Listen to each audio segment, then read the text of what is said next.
Good afternoon all of you. हम लोग दो पेपर साथ साथ पढ़ने हैं, ठीक है। एक आपका कला और संस्कृति वाला हो गया, एक आधुनिक भारत, एक आपका वर्ल्ड हिस्ट्री, है ना। तो हम कला और संस्कृति में आज पढ़ेंगे मध्यकालीन स्थापत्य कला और चित्रकला, है ना।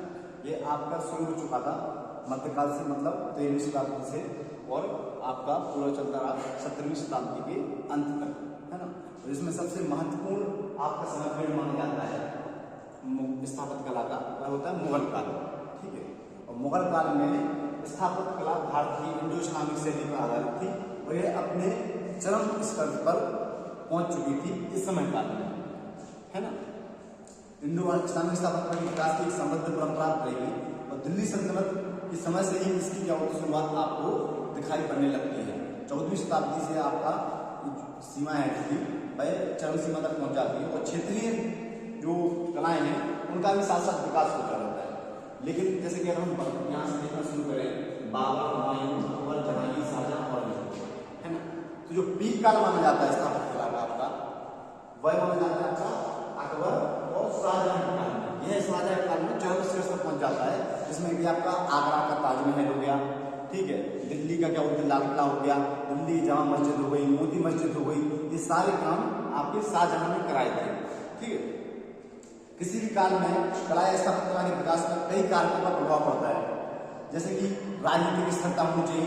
मान चलिए अगर पूरा देश इस युद्ध की स्थिति में बना हुआ है तो वहाँ पर कला और संस्कृति के विकास तो जाहिर सी बात है कि नहीं हो सकता, क्योंकि ये शांति काल और बिल्कुल आर्थिक संपन्नता के प्रतीक के रूप में माना जाता है। जब तक आपके पास एक्स्ट्रा मनी नहीं होगी तब तक आप ये सारे काम नहीं करा सकते हैं। उसके अलावा निर्माण सामग्री की पहुँच, जैसे कि आगरा का जो किला है वह आपका लाल बलुआ पत्थर से बना हुआ है, दिल्ली का किला भी लाल पत्थर से बना हुआ है। तो इसका सबसे महत्वपूर्ण कारण ये माना जाता है कि ये लाल पत्थर से क्यों बने हुए हैं, है ना। क्योंकि यहाँ पर मथुरा आपका धौलपुर में लाल पत्थर की प्रचुरता रही थी। यही प्रचुरता क्या होती है वहाँ पर समृद्धि के कारण में देखी जाती है। इसके साथ साथ कलात्मक विकास की परंपरा, कलात्मक विकास की परंपरा होना बहुत जरूरी है। आपके पास अच्छे कारीगर होने चाहिए, अच्छे मिस्त्री होने चाहिए, है ना। ये आपके लिए बहुत ही आवश्यक माना जाता है। शासक की अभिरुचि होनी चाहिए, ठीक है, शासक की अभिरुचि,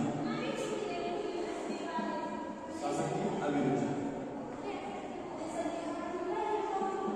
जैसे कि जहांगीर की अभिरुचि आपकी चित्रकला में थी, चित्रकला में, ना कि चित्रकला में थी, ना कि स्थापत्य कला में, है ना। इसलिए वहां पर स्थापत्य कला को कम महत्व दिया गया, चित्रकला को ज्यादा बढ़ावा दिया गया।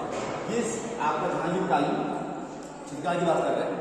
साथ साथ धार्मिक और धर्मेतर साहित्य से भी कितना जुड़ा हुआ है शासन, उसकी क्या होती है परिपाटी क्या है, किस धर्म को सपोर्ट कर रहा है ना, किस धर्म के प्रति उसकी अपनी खुद की दिलचस्पी है, किस प्रकार की वास्तुकला के प्रति उसकी अपनी दिलचस्पी है। तो ये सारे तत्व जो है किसी भी समय की स्थापत्य कला और चित्रकला के विकास के लिए महत्वपूर्ण माने जाते हैं, है ना।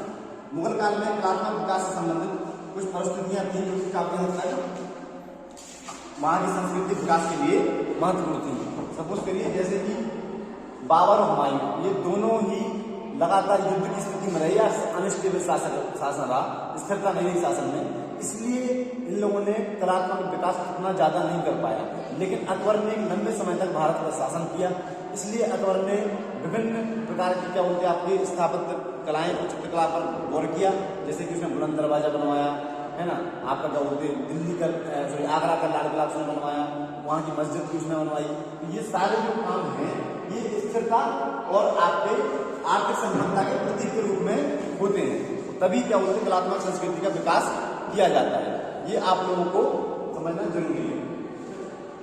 अगर हम इस समय जहांगीर की बात करें तो जहांगीर की रुचि स्थापत्य कला में कमी दिखाई पड़ रही है, जहांगीर की रुचि दिखाई पड़ रही है चित्रकला में। इसलिए सबसे बेस्ट क्या होते हैं चित्रकार आपके जहांगीर के समय में दिखाई पड़ते हैं, जैसे कि मुरीद हो गया, फरीद हो गया, है ना, ये सारे अब्दुल समद हो गए, ये सारे आपके जहांगीर के काल के पेंटर्स थे, ठीक है। और अगर बात करें शाहजहां की, तो शाहजहां का काल भारत में स्थापत्य कला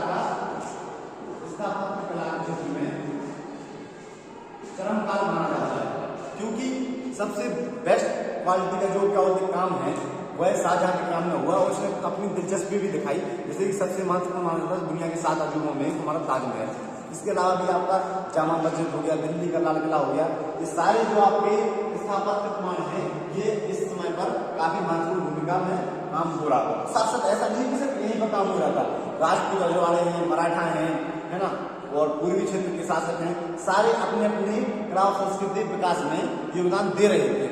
ये आप लोगों को समझना बहुत जरूरी है।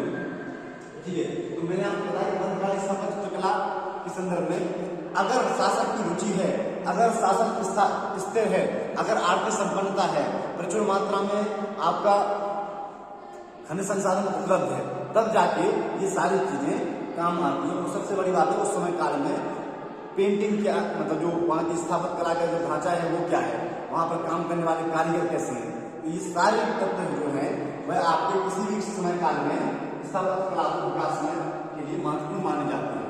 ठीक है, ये आप लोगों को समझना होगा। अब जैसे कि कला स्थापत्य कला के अलग अलग श्रेणियां भी प्रयोग की जाती हैं। जैसे कि अकबर के टाइम पर पितृ आधा एक पेंटिंग वो होती थी स्टाइल, उसका प्रयोग किया जाता है। जैसे कि गारे को एकदम चिकना करके उस पर से पेंटिंग बनाई जाती थी। ये सारे काम वहां पर किए जाते थे। ऐसा नहीं, कुछ काम राजनीति से भी प्रेरित है, सामरिक और राजनीतिक प्रेरित काम हो रहे हैं कि अपने आप को सर्वोच्च दिखाने के लिए थोड़ा सा शासक अलग तरीके से हटके काम कर रहा है ना। जैसे कि अकबरकालीन इमारतों की अगर हम देखें तो वहाँ पर संख्या काफी बड़ी है, संख्या के साथ साथ इमारतों में राजनीतिक और सामरिक जरूरतों का भी ध्यान रखा गया है। जैसे कि दीवाने आम, दीवाने खास, अगर लाल किले में घूमने जाए तो कभी आप तो ये सारी चीजें मिलती हैं। दीवाने आम का मतलब कि आम लोगों के लिए बैठक की सभा, काफी बड़ा क्षेत्र है। दीवाने खास की बात की जाए तो यह कुछ खास सलाहकार मंदिर परिषद है, उनके लिए बैठने के लिए एक स्पेशल जगह के रूप में उसका निर्माण किया गया है। ये चीजें हमें किसी भी काल समय के आधार पर भी दिखाई पड़ती है कि शासक की मनोवृत्ति कैसी है ना। इसके साथ साथ अगर हम अकबर की इमारतें विशालता और भव्यता की बात करें तो वहां पर ज्यादा क्या होती है, विशाल तो नहीं है लेकिन हाँ भव्यता जरूर है। कलाकृतियां बनी हुई हैं, फूल पत्तियों के आकार सजाया गया है, ठीक है, विभिन्न कलर उसका उपयोग भी किया गया है, मार्बल्स का उपयोग किया गया है छोटे छोटे। ठीक है, तो ये सारी जो चीजें हैं स्थापत्य कला को बड़ा सुंदर दिखाने के लिए प्रयोग की जाती है। ठीक है, अकबरकालीन स्थापत्य कला के संबंधित महत्वपूर्ण विशेषताएं कुछ हैं, जैसे कि इंडो इस्लामिक शैली, हिंद इस्लामिक परंपरा, ये बहुत महत्वपूर्ण मानी जाती है क्योंकि हमारे जो एक सामरिक संस्कृति है अकबर वो लेकर चल रहे हैं। मतलब हिंदू मुस्लिम जो परिपाटी है, गंगा जमुनी शैली है, उसको साथ लेकर चलने के काम अकबर द्वारा किया जा रहा है। ठीक है, जैसे कि सीकरी में भवन समूह को देखें तो दीवाने आम पर कन्हरी जो एक जगह है वहां के बुद्ध गुफाओं के संबंधित ही वहां पर चित्रकारी आपका स्थापत्य वास्तुकला को तैयार किया गया है, इससे प्रेरित है ना।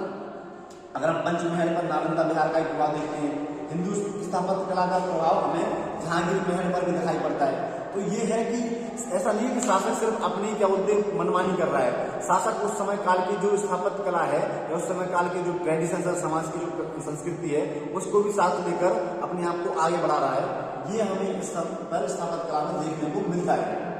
इसलिए मेरे पढ़ाने का उद्देश्य ये है कि कंपोजिट कल्चर है, सामरिक संस्कृति है, वह हमेशा से भारतीय समाज में चली आई है और इसका अभिन्न हिस्सा भी रही है। ये देखना हमेशा जरूरी होता है कि समाज में अगर तालमेल नहीं है तो आपको अलग अलग प्रकार की चित्रकला और वास्तुकला भी दिखाई पड़ेगी, है ना, और समाज बटा हुआ दिखाई पड़ेगा इससे आपको। जैसे कि औरंगजेब के काल में औरंगजेब एक कट्टर शासक के रूप में है, उसने ना तो चित्रकला को कितनी महत्वता दी, संगीत को वह हराम मानता था, ठीक है, और साथ साथ उसने वास्तुकला पर भी ज्यादा कोई काम नहीं किया। थोड़ा बहुत शासक काम करते हैं लेकिन औरंगजेब के काल में आकर के इन सारी चीजों का अंत दिखाई पड़ने लगता है। ये हमारे लिए मुगल स्थापत्य कला के बारे में जानने समझने का मैंने आपको शॉर्ट वीडियो, जिससे कि आपको समझ में आए कि स्थापत्य कला ये हमारा कला संस्कृति आपको पूरा आपका सिलेबस है, इसमें ये भी आपका एक छोटा सा पार्ट है, इसलिए मैंने आपको इसको ब्रीफली आपको समझाया। ठीक है, थैंक यू।